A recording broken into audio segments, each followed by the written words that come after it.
복 있는 사람의 순서를 따라서 오늘은 빌레몬서 1장 1절부터 16절까지의 말씀을 본문으로 복음인이라는 제목으로 하나님의 은혜의 말씀 상고한 바를 나누고 기도의 제목으로 삼고자 합니다. 복음인이라고 했는데요. 첫 번째 복음인은 사람 인자를 써서 복음인, 복음의 사람이라는 뜻이고요. 두 번째 복음인은 복음인, 영어 인을 써서 복음 안에 있는 사람이라는 뜻을 의미하는 것으로 제목을 붙여보았습니다. 복음인. 빌레몬서는요, 사도 바울이 신약 성경을 기록한 가운데 13권의 성경을 사도 바울이 썼는데 그 가운데 가장 개인적이고 사적인 내용들로 이루어져 있습니다. 우리가 잘 아는 고린도 전후서나 데살로니가 전후서처럼 교회에 보낸 서신도 아니고요. 혹은 로마서나 디모데서 혹은 디도서처럼 구원의 깊은 진리를 논리적으로 전개한다거나 혹은 목회자에게 목회적인 교훈의 서신을 쓴 것도 아니고요. 오로지 도망친 노예였던 오네시모의 주인인 빌레몬에게 쓴 편지입니다. 빌레몬서가 가진 특별한 점이 있는데 그런 개인적이고 사적인 편지를 사도 바울이 감옥에 갇혀 있는 동안에 썼다는 점입니다. 신약 성경에 나오는 옥중 서신을 크게 에베소서, 빌립보서, 골로새서, 그리고 오늘 읽은 이 빌레몬서 4권으로 분류를 하는데요. 이 빌레몬서는 다른 옥중 서신과 조금 다르게 에베소서, 빌립보서, 골로새서와는 다르게 모두 성도들에게 편지한 교회를 향한 서신인데 이 빌레몬서는 개인에게 편지한 내용입니다. 이 빌레몬서의 큰 주제는 그리스도의 사랑에 기인한 용서, 용납 이런 것들을 다루고 있습니다. 이 빌레몬이라는 사람의 수하에 있던 노예였던 오네시모가 이전에 전날에 주인의 빌레몬의 재물을 훔쳐서 도망을 쳤고 그러다가 로마에서 사도 바울을 만났습니다. 그리고 바울이 전한 복음을 전해 듣고는 회심하게 되었습니다. 그런 오네시모를 위해서 사도 바울이 그의 주인이었던 빌레몬에게 편지한 내용이 빌레몬서입니다. 1절부터 3절까지는 인사말인데요. 이 첫머리에서 사도 바울은 빌레몬을 축복하면서 그의 사랑과 믿음을 칭찬하는 것을 볼 수가 있습니다. 그리고 이전에는 오네시모가 무익한 자였고 너에게 해를 입혔을지라도 복음으로 변화되었고 회심하고 새 사람이 돼서 이제 너에게나 나에게나 유익한 사람이 되었다라고 이야기하면서 오네시모를 용납하고 포용할 것을 그렇게 부탁하고 있습니다. 이것은 1차적으로 먼저 오네시모를 변호해주고 감싸주는 것이지만 또한 편지의 수신자인 빌레몬의 영적인 성숙을 돕는 일이기도 합니다. 여러분, 사도 바울 당시에 로마 제국의 근간을 이루는 중요한 제도는 계급 사회였으니까요. 노예 제도였습니다. 사도 바울은 노예 제도를 철폐해야 된다고 주장한 적이 없습니다. 직접적으로 그렇게 언급한 적도 없고요. 오히려 에베소서를 우리가 이미 살펴본 적이 있지만 에베소서에 보면 에베소서 6장 5절에 보면 이렇게 말씀할 정도입니다. 종들아 두려워하고 떨며 성실한 마음으로 육체의 상전에게 순종하기를 그리스도께 하듯 하라. 그러니까 종들에게 노예들에게 주인 잘 섬겨라. 그리스도를 섬기는 마음으로 주인을 섬겨야 된다. 그렇게 말할 정도로 이 당시 로마 제국 계급사회의 근간이었던 노예제도를 인정했습니다. 어떻게 사도 바울 개인이 이 로마 제국, 대제국의 계급사회를 어떻게 무너뜨릴 수 있는 힘이 없으니까요. 이 노예제도를 반대하거나 철폐하는 입장이 아니라 오히려 노예제도, 이 로마 제국의 제도권 안에서 철저하게 주인에게 순종하라고 권면할 정도입니다. 그런데 도망쳐온 이 오네시모를 이제 어떻게 대할지를 당부하고 있습니다. 오늘 보면 16절을 보시면요. 이후로는 종과 같이 대하지 아니하고 종 이상으로 곧 사랑받는 형제로 둘 자라. 내게 특별히 그러하거든 하물며 육신과 주 안에서 상관된 니게랴. 이렇게 편지하면서 이제 오네시모가 또 너에게 돌아가면 노예처럼 부리지 말고 나와 같이 너가 나를 동역자로 여기는 것처럼 사랑받는 형제로 대하라. 이렇게 권면하고 있습니다. 동역자로 대하라고 17절에 그렇게 말씀하고 있죠. 여러분, 당시에 로마 법대로라면요. 노예가 자기 주인의 재물을 훔쳐서 도망갔을 때 그 주인 앞에 다시 나타나게 됐을 때 주인이 그 노예를 쳐 죽여도 괜찮은 그런 법이 있었습니다. 그러니까 지금 주인에게로 돌아가면 오네시모는 죽어도 할 말이 없다는 것이지요. 죽은 목숨이라는 것이지요. 그런데 여러분, 사도 바울이 이렇게 빌레몬에게 편지할 수 있는 것은 복음 안에서는 종이나 자유자나 구분이 없습니다. 이렇게 말할 수 있는 사도 바울도 지금 옥에 갇혀 있어서 언제 죽을지 모르는 상황인 것이고요. 그리고 바울에게 복음을 전해드는 오네시모도, 그리고 오네시모를 용납하게 될 빌레몬도, 사도 바울도 다 복음의 사람, 복음인인 것이지요. 이들의 어떤 모습이 그들을 복음의 사람, 복음의 인으로 만들었을까요? 바로 정답은 오늘 제목이 복음인이라고 했는데, 복음의 사람으로 만든 비결은 바로 복음에 있습니다. 복음 안에 머물러 있음으로 말미암아 그들이 복음의 사람이 되었고, 사랑의 사람이 되었고, 믿음의 사람이 되었고, 용납과 베품의 사람이 될 수 있었기 때문입니다. 그 복음의 핵심은 무엇일까요? 세 가지로 말씀드리고 말씀을 정리하고 기도의 제목으로 삼고자 합니다.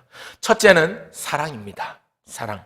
오늘 보면 4절과 5절을 보시면요, 사도 바울이 빌레몬에게 말씀합니다. 내가 항상 내 하나님께 감사하고 기도할 때 너를 말함은 주 예수와 및 모든 성도에 대한 내 사랑과 믿음이 있음을 들음이니.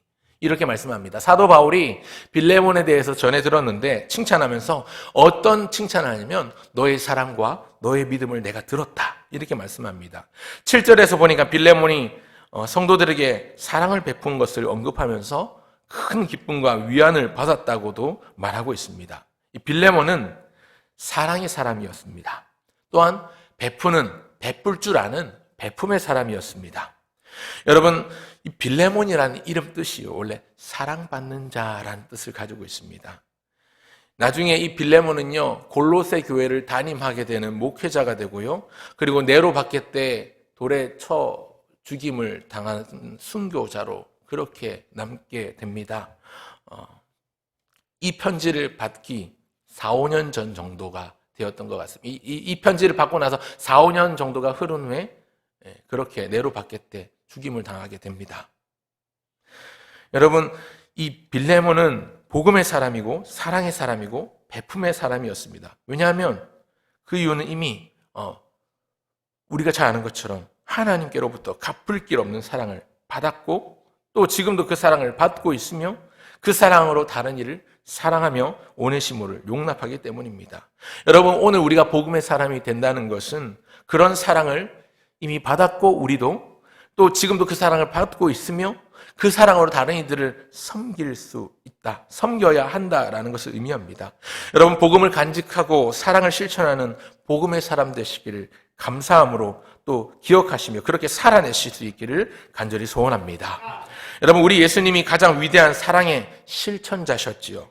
그분은 높고 높은 하늘 그 모든 영광을 다 버리고 낮고 낮은 이 땅 가운데 가장 천한 몸으로 오셨고, 그렇게 나셨고, 그렇게 사셨고, 그렇게 죽으셨고, 다시 살아나셨습니다. 이 모든 것이 저와 여러분을 향한, 우리 인간을 향한 하나님의 사랑의 발로였으며 자기 희생의 결과였습니다. 이것을 두고 우리는 복음이라고 합니다. 이 복음을 듣고 영접하여 모든 믿는 자들에게는 복음의 길을 걷는 축복이 주어졌습니다. 그래서 이 길을 걷는 자마다 복음인, 복음의 사람이다, 이렇게 말할 수 있는 것이죠. 오늘도 하나님의 사랑을 입은 자로, 그리스도의 은혜를 입은 자로 사랑을 전하고 믿음을 실천하는 우리 모두가 되기를 주님의 이름으로 간절히 소원합니다. 그런가 하면 둘째는, 첫 번째가 사랑이라고 말씀드렸는데 두 번째는 겸손입니다.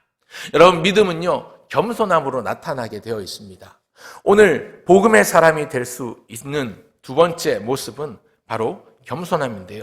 사도 바울은 빌레몬에게 오네시모를 용납하고 용서해달라고 말하고 있습니다.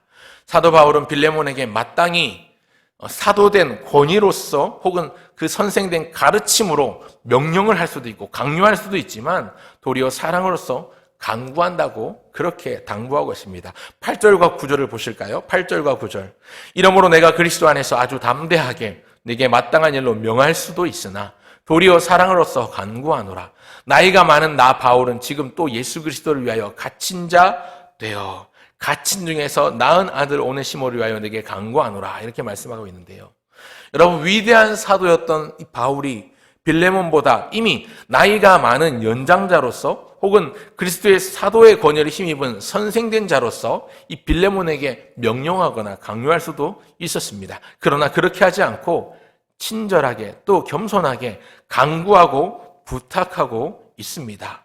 이 10절에 나오는 파라칼레오라는 단어는 강구하다라는 뜻도 있지만 탄원하고 정중하게 요청하다라는 뜻이 있습니다. 그러니까 상대 변호사라고 할 때 파라클레이토스라고 하는 단어가 여기서 나오는데요. 이 사람을 변호해주고 이 사람을 위해서 정중하게 그렇게 용납을 구하고 있는 것이지요. 사도 바울의 겸손함을 엿볼 수 있습니다. 여러분, 복음을 간직한 사람은 겸손합니다. 복음을 가진 사람은 겸손하게 되어 있습니다. 겸손해야 하는 것이지요. 겸손함의 열매를 맺습니다. 말씀드린 것처럼 이미 예수님께서 우리를 위해 이 땅 가운데 오신 것도 사실 겸손함의 결과이지요. 성육신이라는 단어를 뜻하는 단어가 영어로 인카네이션인데요. 인카네이션 할 때 여러분 카네이션 꽃을 아실 것입니다. 이 카네이션 꽃의 이름의 유래는요. 라틴어로 붉은 살점, 이 고기의 살점을 뜻하는 카르네스라는 어원을 가지고 있습니다. 여러분 정육점에 가면 이 고기가 빨갛지 않습니까? 그 빨간 고기 덩이를 두고 카르네스라고 하는데 이 카르네스에서 카네이션이라는 꽃 이름이 나왔습니다. 마치 고기의 붉은 살점과 같은 그 카네이션이라는 꽃 이름이 되어버렸는데 인카네이션이라는 단어는 엔카네이션이라는 단어는 하나님이 인간의 그 살점, 인간의 육신 안에 오셨다는 뜻이지요. 어떻게 보면 이 인간의 육신, 이 고기 덩어리에 불과한 인간의 몸 안에 하나님이 오셨다는 것이지요. 거룩하신 영이 임해서 인간의 몸으로 거룩한 성체가 되셨고 그렇게 사신 것 자체가 겸손함의 열매이고 결과인 것이지요. 우리 예수님을 닮아서 겸손함을 드러내시는 우리 모두가 되면 좋겠습니다. 또 사도 바울이 오늘 그렇게 겸손하게 빌레몬에게 부탁하고 간청하는 것처럼 겸손의 사람, 그런 겸손함으로 삶의 기품이 드러나는 믿음의 사람 되시기를 주의 이름으로 축원합니다. 그런가 하면 마지막 세 번째는요. 어떤 것이 그들에게 복음의 사람, 복음인으로 만들었는가? 복음을 간직한 사람은요. 다른 이의 유익을 구할 줄 아는 사람입니다. 그래서 세 번째는 다른 이의 유익을 구하는 것인데요. 사도 바울이 오네시모에 대해서 어떻게 말하고 있습니까? 11절에 보면 그가 전에는 너에게 무익하였지만 이제는 나와 너에게 유익한 자라고 말씀하고 있습니다. 여러분, 이 오네시모는요. 복음을 듣고 예수님을 믿고 영접해서 유익한 자로 변화되었습니다. 이 오네시모가 사실 본명은 아니었을 것입니다. 왜냐하면 이 오네시모라는 단어의 뜻 자체가요. 유익하다라는 뜻을 가지고 있거든요. 빌레몬의 노예 가운데 어떤 사람인데 이 사람을 두고 오네시모라고 표현하고 있습니다. 빌레몬은 알고 있겠죠. 이 사람의 본명도 알고 있을 것이고 그리고 그때 당시 노예라고 하면 사실 노예 이름 부르지 않습니다. 이름 있어도 이름조차 없는 존재로 여겼으니까요. 그런데 이 종, 유익한 자라는 이름을 가진 이 오네시모를 바울이 지칭하면 빌레몬과 바울은 분명히 알고 있습니다. 이 사람이 누구인지. 그래서 오네시모라고 이야기하고 있는데요. 이 오네시모는 무익한 자가 아니라 이제 더 이상 무익한 자가 아니고 너에게 해를 입히는 사람이 아니라 유익한 자다. 그렇게 말하는 것입니다. 어떻게 이렇게 무익한 자였던 해를 입히던 노예가 오네시모, 유익한 자가 되었을까요? 복음의 결과이지요. 여러분, 복음은 무익한 자를 유익한 자로 변화시키는 능력이 있습니다. 자기만 알던 이기적인 사람을 하나님 나라와 교회를 위하는 자로 세우는 능력이 있는 줄 믿습니다. 여러분, 나의 유익을 위해서, 나만의 어떤 것을 위해서 혈안이 되는 것이 아니라 다른 사람의 유익을 구할 줄 알고 남을 위하여 베풀 줄 알며 희생할 줄 아는 사람이 복음을 간직한 사람이요, 복음의 빚진 자 된 사람의 모습입니다. 사도 바울은 고린도 교회 성도들에게 편지할 때도 이것을 이미 권면하고 강조한 바가 있습니다. 고린도전서 10장 23절 24절에 보면 이렇게 말씀합니다. 모든 것이 가하나 모든 것이 유익한 것은 아니요, 모든 것이 가하나 모든 것이 덕을 세우는 것은 아니니 누구든지 자기의 유익을 구하지 말고 남의 유익을 구하라. 또 이어서 같은 장 마지막 절은 이렇게 말씀합니다. 나와 같이 모든 일에 모든 사람을 기쁘게 하여 자신의 유익을 구하지 아니하고 많은 사람의 유익을 구하여 그들로 구원을 받게 하라. 여러분, 나의 유익이 아니라 다른 사람의 유익을 구함으로써 복음의 길이 열리고 그것으로써 구원을 받게 하라는 것입니다. 사실 우리 예수님도 제자들에게 이와 비슷한 가르침을 이미 주신 적이 있으시죠. 산상수훈으로 알려져 있는 마태복음 5장, 6장, 7장 가운데서 5장에 팔복, 복이 있나니 복이 있나니 복이 있나니 8개의 복을 말씀하신 직후에 이어 말씀하시기를 제 아들을 가르치시면서 너희는 세상의 빛이라. 산 위에 있는 동네가 숨겨지지 못할 것이요 사람이 등불을 켜서 말 아래 두지 아니하고 등경 위에 두나니 이러므로 집안 모든 사람에게 비치느니라. 이같이 너희 빛이 사람 앞에 비치게 하여 그들로 너희의 착한 행실을 보고 하늘에 계신 너희 아버지께 영광을 돌리게 하라. 이렇게 가르쳐 주셨습니다. 예수님이 제 아들에게 말씀하신 핵심은 빛이 되고 소금이 되고 빛과 소금으로 살아라는 것인데, 여러분 빛이나 소금이나 여러분 유익을 끼치는 것이지요. 나를 위한 삶이 아니라 남을 위한 삶입니다. 빛은 어떻습니까? 어두운 세상을 비추어서 밝게 하고요, 차갑게 얼어붙은 사람들을 따뜻하게 녹이는 그런 빛으로 살라는 것입니다. 또 살맛 나지 않는 이 세상 살맛 나게 하고, 썩어가는 이 세상 썩지 않게 하는 얼음장같이 얼어버린 그 강팍한 사람들의 마음을 녹여낼 수 있는 소금처럼 남을 위한 삶을 살라는 것이죠. 그래서 결과적으로 이 모든 것으로 하늘에 계신 아버지께 영광을 돌리게 하라는 것, 그들로 하여금 구원을 얻게 하라는 것이 예수님의 가르침이고, 또한 오늘 본문에 나오는 사도 바울의 가르침이고, 오늘 우리에게 주시는 말씀이 교훈하는 바인 줄 믿습니다. 다른 일을 유익하게 하는 삶, 공동체의 건덕을 위한 삶, 그것이 복음의 사람, 복음인의 모습입니다. 복음인, 복음 안에 머무는 사람의 열매인 것이지요. 오늘 저와 여러분이 복음으로 변화되어 유익한 사람으로 살고 있는지를 돌아보시고 점검해 보시길 바랍니다. 혹 나의 유익만을 구하며 고집불통 독불장군 인생은 아닌지 스스로를 점검해 보실 수 있길 바랍니다. 남의 유익을 구할 줄 알고 더 나아가 하나님 나라와 교회를 위하여 헌신할 줄 아는 사람이 복음을 간직한 사람이요, 복음을 접한 사람이요, 복음을 붙드는 사람인 줄 믿습니다. 오늘 세 가지 말씀드렸는데요, 결국 복음의 사람, 이 복음인은요, 사랑의 사람이요, 겸손의 사람이요, 나만 알기보다 다른 사람을 위하여 하나님 나라와 교회를 위하여 유익을 끼치며 헌신할 줄 아는 사람인 줄 믿습니다.